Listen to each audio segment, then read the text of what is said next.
अब आप जाकर समाजवादी के लोगों से पूछेंगे ओवरब्रिज क्यों नहीं बना 2 साल से, तो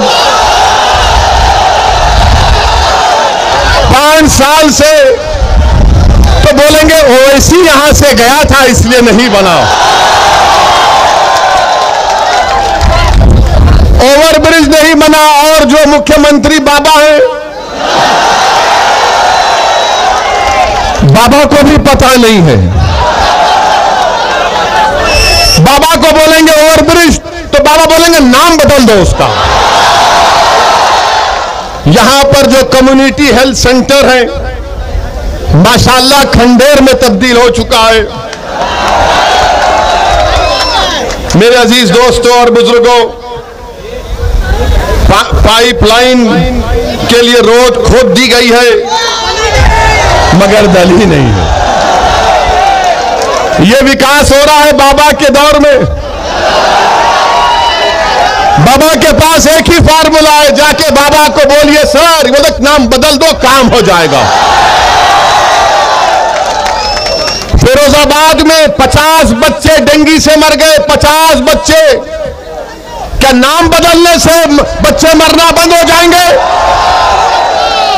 मेरे अजीज दोस्तों और बुजुर्गों, फिर यह आपके रुदौली में मेरे पास रिकॉर्ड है, ये अखिलेश भी नहीं बोल सकते, ना कांग्रेस ना बसपा के लोग बोल सकते हैं। वो सिर्फ आपको बोलेंगे वोट डालो, वोट डालो, हमको वोट डालो, मगर हासिल क्या हुआ बताइए कि उत्तर प्रदेश में माइनॉरिटीज के लिए, जिसमें मुसलमान भी शामिल हैं, 2019-20 में मोदी सरकार ने बाबा की सरकार को 116 करोड़ रुपए दिए कि मुसलमानों के उन गांवों में जहां पर 25% माइनॉरिटी रहते काम कराओ, स्कूल बनाओ, अस्पताल बनाओ। 116 करोड़ दिए गए और जिसमें से बाबा की सरकार ने, महाराज ने सिर्फ 16 करोड़ खर्चा किए। और महाराज बोलते, मोदी बोलते सबका साथ, सबका विकास, सबका विश्वास। 116 करोड़ में सिर्फ 16 करोड़ खर्चा किए गए। दूसरी बात कि रुदौली तहसील में क्या कोई हायर सेकेंडरी स्कूल है? गवर्नमेंट का है, क्यों नहीं है? क्या हमको हमारे बच्चों को स्कूल में पढ़ाने का शौक नहीं है? क्या आप अपने बच्चों को तालीम दिलाना नहीं चाहते? क्या अपने बेटियों को पढ़ाना नहीं चाहते? तो लोग बोलेंगे नहीं मुसलमान बच्ची को नहीं पढ़ाना चाहता।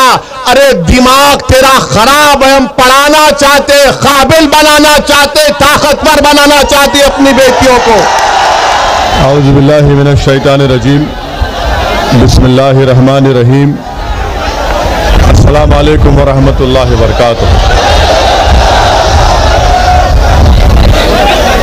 मंच और डाइस पर बैठे हुए मजलिस इत्तेहादुल मुस्लिमीन के तमाम जिम्मेदारान, सदर उत्तर प्रदेश मोहतरम जनाब शौकत साहब, हमारे स्पोक्स पर्सन आसिम वक़ार साहब, उत्तरला से मेरे भाई डॉक्टर साहब जो मजलिस इत्तेहादुल मुस्लिमीन के उम्मीदवार हैं, रुदौली के तमाम मजलिस के जिम्मेदारान, मौजूद हाज़रीन इकराम, बुजुर्गान मिल्लत, मेरे गयूर नौजवान साथियों, मैं आप तमाम का शुक्रगुजार हूँ कि आप लोग ने अपना कीमती वक्त निकाल कर आज के इस मीटिंग में शिरकत की। और आप लोगों का इस तरह से वालेहाना मोहब्बत का इजहार करना मुझे उम्मीद दिलाता है, हम तमाम मजलिस के जिम्मेदारों के हौसलों को बुलंद करता है। और आपका ये बेनफ्स होकर यहाँ पर जमा होना इस बात का पैगाम देता है। और साथ ही साथ आपने यहाँ पर आकर इस बात का पैगाम दे दिया कि आइंदा साल 2022 में जो उत्तर प्रदेश के विधानसभा के चुनाव होंगे इंशाअल्लाह ताला रुदौली से यहाँ से मजलिस का उम्मीदवार यकीनन विधायक बन के आपकी आवाज़ बनकर उत्तर प्रदेश की विधानसभा में जाएगा। मेरे अजीज दोस्तों, मेरी इज्जतदार माँ और बहनों, मैं ज़्यादा वक्त आपके दरमियान में नहीं रहूँगा। बस चंद अहम बातें आपसे कर यहाँ से रुखसत हो जाऊँगा। मजलिस आने वाले विधानसभा के चुनाव में पूरी ताकत और पूरी तैयारी के साथ जनाब मोहतरम शौकत अली की क़यादत में विधानसभा के इलेक्शन को लड़ेगी। ये बात मैं इसलिए कह रहा हूं कि जो मजलिस के मुखालिफिन है वो इस बात को समझ लें कि ये वो मजलिस नहीं है जो 2017 में विधानसभा के इलेक्शन में हिस्सा ली थी। इस 5 साल के अरसे में मजलिस ने अपने संगठन को मजबूत किया। मजलिस का पैगाम उत्तर प्रदेश के घर घर पहुंच चुका है। मजलिस ने अपनी तंजीम को अपने जमात के लोगों की मेहनत और जुस्तजू की बुनियाद पर पहले से ज्यादा आज उत्तर प्रदेश में मजबूत है। और हमारा आपको यही पैगाम है, यही आपसे इल्तिजा और गुजारिश है कि उत्तर प्रदेश में मजलिस की पहली कोशिश ये है कि यहां से आपकी मुस्लिम अक़लियत की एक सियासी लीडरशिप बने। मैं आपको ये बात बताना जरूरी समझता हूं कि उत्तर प्रदेश भारत का सबसे बड़ा स्टेट है, प्रदेश है। यहां पर हर बिरादरी की, यहां पर उनकी एक सियासी ताकत है, उनकी एक पहचान है। अगर उत्तर प्रदेश में अगर किसी की सियासी लीडरशिप नहीं है, किसी की सियासी आवाज नहीं है, किसी के आवाज की अहमियत नहीं है, किसी के आंसुओं की अहमियत नहीं है, अगर कोई यतीमी और लाचारी के माहौल और मायूस हो रहा है तो वो उत्तर प्रदेश का मुसलमान है। और मजलिस ये चाहती है कि आप जमहूरियत को मजबूत करें। भारत की जमहूरियत कैसे मजबूत होगी? भारत की जमहूरियत उस वक्त मजबूत होगी जब सबको उसमें हिस्सेदारी का उसमें हिस्सा मिलेगा। उत्तर प्रदेश में सबको अपना अपना हिस्सा मिल गया। अगर किसी के साथ इंसाफ नहीं हुआ, किसी को उनका हिस्सा नहीं मिला, तो मैं ये साफ तौर पर कह रहा हूं कि उत्तर प्रदेश के मुसलमान हैं जिनको अभी तक उनका हिस्सा नहीं मिला। और क्यों नहीं मिला? इसलिए नहीं मिला कि आपने पिछले 60 साल से सेकुलरिज्म के झूठे वादे पर आपने मुख्तलिफ पार्टियों को वोट दिया। कभी आपने कांग्रेस को वोट दिया, उनको नेता बनाया, विधायक बनाया, सांसद बनाया, मुख्यमंत्री बनाया, कभी आपने उनको प्रधानमंत्री बनाया, कभी आपने बीएसपी को वोट दिया, उनका मुख्यमंत्री बनाया, आपने समाजवादी पार्टी को वोट दिया, उनका मुख्यमंत्री बनाया। मगर आप अपने दिल पर हाथ रखकर सोचिए कि आपका पूरे उत्तर प्रदेश में आपका कौन है नेता, कौन है आपकी आवाज, कहां है आपकी सियासी ताकत? आज उत्तर प्रदेश में आपके वोट की अहमियत नहीं है, आपके आंसुओं की अहमियत नहीं है, आपके मसाइल की अहमियत नहीं है। मैं ये कहने पर मजबूर हूं कि उत्तर प्रदेश में अगर सबसे कम पढ़े लिखे अगर कोई है तो मुसलमान है। आखिर क्यों कम पढ़े लिखे मुसलमान है? क्या इसका जिम्मेदार असदुद्दीन ओवैसी है? अगर उत्तर प्रदेश में सिर्फ 2% बच्चे ग्रेजुएट होते हैं तो क्या उसका जिम्मेदार असदुद्दीन ओवैसी है? उत्तर प्रदेश में मुसलमान आउट ऑफ स्कूल चिल्ड्रन है, जो स्कूल के बाहर हैं, जिनकी उम्र स्कूल में तालीम हासिल करने की है वो 60% है। उसका जिम्मेदार कौन है? उसका जिम्मेदार असदुद्दीन ओवैसी है। उत्तर प्रदेश की जेलों में सबसे ज्यादा अगर दलित भाइयों के साथ अगर कंडक्ट ट्रायल है तो मुसलमान है। इसका जिम्मेदार कौन है? इसका जिम्मेदार किसी हद तक हमको भी अपने गिरबान में झांक कर देखना है। मैं आपको पैगाम देने आया हूं मेरे अजीज दोस्तों और बुजुर्गों, यकीनन फिरका परस्ती को हराना है, फिरका परस्ती को हराना है। मगर फिरका परस्ती को हराने का मतलब यह नहीं है कि आप खुद हार जाएंगे। फिरका परस्ती को हराने का मतलब यह कि आप जीतेंगे, तभी जाकर बीजेपी को शिकस्त होगी। अगर रुदौली से मंजलिस का उम्मीदवार एमएलए विधायक बनेगा तो यकीनन बीजेपी को यहां पर हम शिकस्त दे पाएंगे।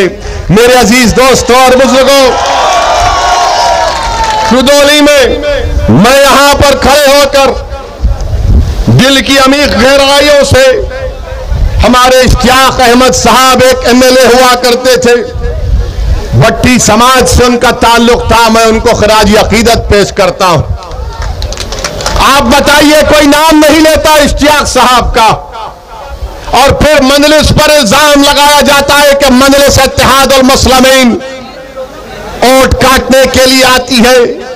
मेरे अजीज दोस्तों और बुजुर्गों, मंजलिस किसी को काटने को नहीं आती, मंजलिस जोड़ने को आती है, और मंजलिस ये काम करके रहेगी इंशाअल्लाह ताला। मेरे अजीज दोस्तों और बुजुर्गों, अभी हमको यहां के जिम्मेदारों ने बताया कि जो ओवर ब्रिज है रुदौली का,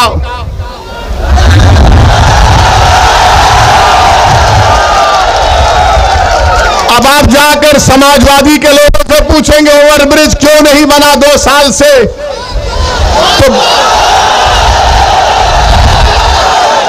5 साल से, तो बोलेंगे ओवैसी यहां से गया था इसलिए नहीं बना। ओवर ब्रिज नहीं बना, और जो मुख्यमंत्री बाबा हैं, बाबा को भी पता नहीं है। बाबा को बोलेंगे ओवर ब्रिज, तो बाबा बोलेंगे नाम बदल दो उसका। यानी हमारा हाल ऐसा हो गया है। और फिर ओवर ब्रिज नहीं होने की बिना पर हाईवे पे आने के लिए लंबा सफर 10 किलोमीटर का करना पड़ता है। और दूसरी बात यह है कि यहां पर जो कम्युनिटी हेल्थ सेंटर है, माशाल्लाह खंडेर में तब्दील हो चुका है। मेरे अजीज दोस्तों और बुजुर्गों, पाइपलाइन के लिए रोड खोद दी गई है, मगर दली नहीं है। यह विकास हो रहा है बाबा के दौर में। बाबा के पास एक ही फार्मूला है, जाके बाबा को बोलिए सर वो नाम बदल दो, काम हो जाएगा। फिरोजाबाद में 50 बच्चे डेंगू से मर गए, 50 बच्चे। क्या नाम बदलने से बच्चे मरना बंद हो जाएंगे? मेरे अजीज दोस्तों और बुजुर्गों, फिर यह आपके रुदौली में मेरे पास रिकॉर्ड है, ये अखिलेश भी नहीं बोल सकते, ना कांग्रेस ना बसपा के लोग बोल सकते हैं। वो सिर्फ आपको बोलेंगे वोट डालो, वोट डालो, हमको वोट डालो, मगर हासिल क्या हुआ बताइए? कि उत्तर प्रदेश में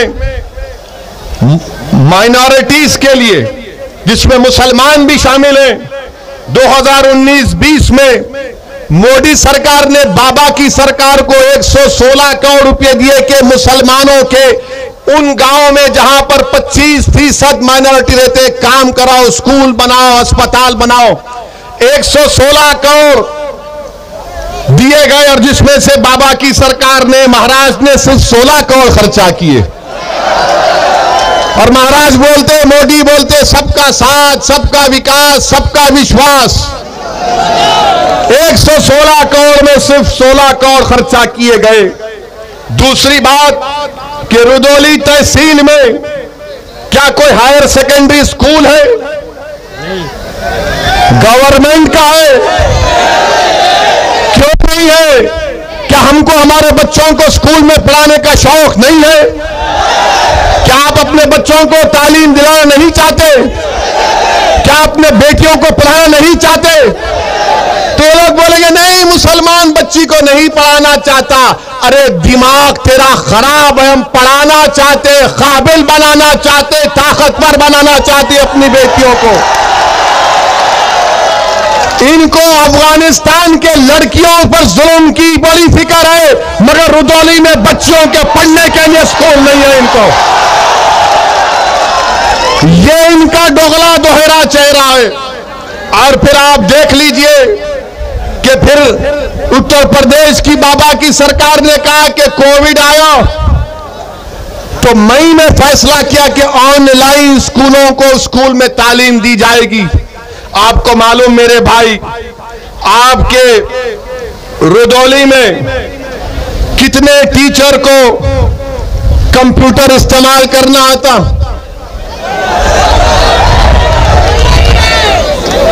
कितनों को आता है? ये हाल यहां पर इस तरह का करके रख दिए। और आप ये भी देख लीजिए कि जो हेल्थ की बात है, हेल्थ की बात में रुदौली में 255 सब सेंटर है, 40 प्राइमरी हेल्थ केयर सेंटर है, 5 कम्युनिटी हेल्थ सेंटर है, कोई सब डिविजनल हॉस्पिटल नहीं है, 4 डिस्ट्रिक्ट हॉस्पिटल है। तो योगी आदित्यनाथ की सरकार बनने के बाद कितने आपने खोले बताओ? कितने आपने खोले बताओ? जब आप जवाब दे रहे हैं तो सच्चाई पर मुबन्नी नहीं होगा। आपको मालूम कि रुदौली में यह जिला अयोध्या का है, यहां पर कितने बच्चे 5 साल की कम उम्र के, जब 5 साल के होते हैं तो स्टंटेड कितने होते हैं, कमजोर कितने होते हैं? 50%। बाबा से जाकर पूछिए, महाराज से, तो बोलेंगे ये फिरका परस्ती की बात कर रहा हूं। ऐसी मैं चैलेंज से कह रहा हूं कि 50% 5 साल के कम उम्र के बच्चे स्टंटेड है अयोध्या डिस्ट्रिक्ट में। कौन सी हुक्मरानी बीजेपी उत्तर प्रदेश में कर रही? और फिर वेस्टेड बच्चे 19%, अंडरवेट यानी जो उम्र में वजन उनका होना चाहिए कितने मालूम आपको? 45%। मैं जो कुछ कह रहा हूं, अगर मेरी बहन, मेरी मां मेरी बात को सुन रही है तो कहेगी कि हां ये बात सच है कि जिस बेटी को मैंने 9 महीने अपने पेट में रखकर पैदा किया, आज वो स्टंटेड भी है और उसका वेट भी कम है। मेरे अजीज दोस्तों और बुजुर्गों,